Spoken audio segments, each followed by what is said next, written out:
Hey everyone, Hedgehog here.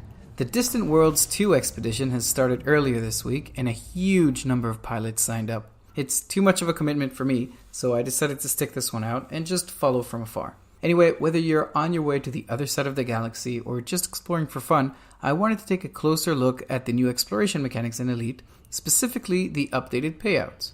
Oh, you didn't know that the payouts are completely different? Well, they've changed and nobody seems to be sure in what way exactly. Some of the old exploration mechanics are still in place, but the entire system has been completely overhauled, and with it, so has the payout system.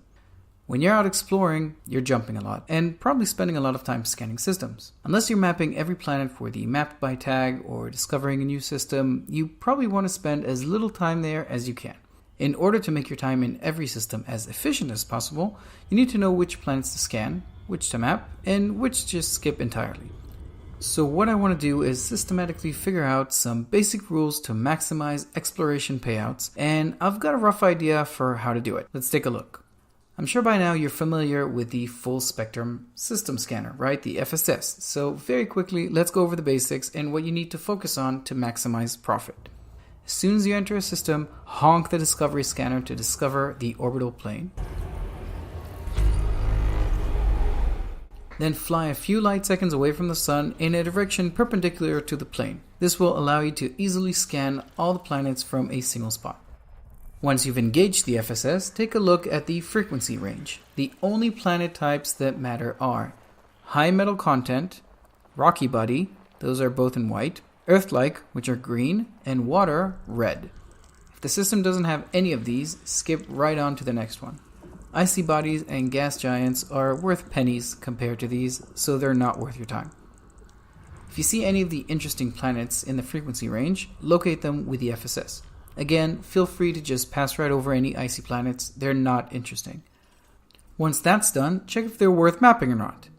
In the system map, hover over the planets to check if they're terraformable or not. You should always map Earth-like and water worlds, but for high metal content and rocky, only map if they're terraformable. The difference in payout for terraformable HMC versus non-terraformable is about 20 times. When mapping, be absolutely sure to hit the efficiency target. Most planets have an efficiency target of 6 or 7 probes, and they can almost always be covered with 6 using this technique. If you don't hit the efficiency target, you've lost about 5 times the planet's value, which is just a shame. So be sure to carefully spread out the probes to hit the target.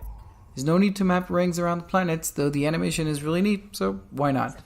As for projected yields, every mapped planet will yield anywhere from 600,000 to 3 million credits, so it's an easy way to make lots of money very quickly.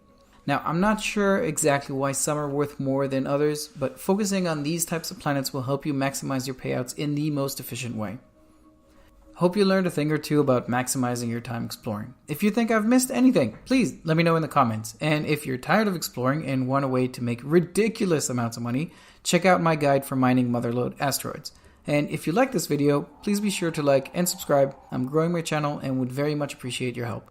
You can expect more content every week at the same time. And that's it. Catch you in the next one.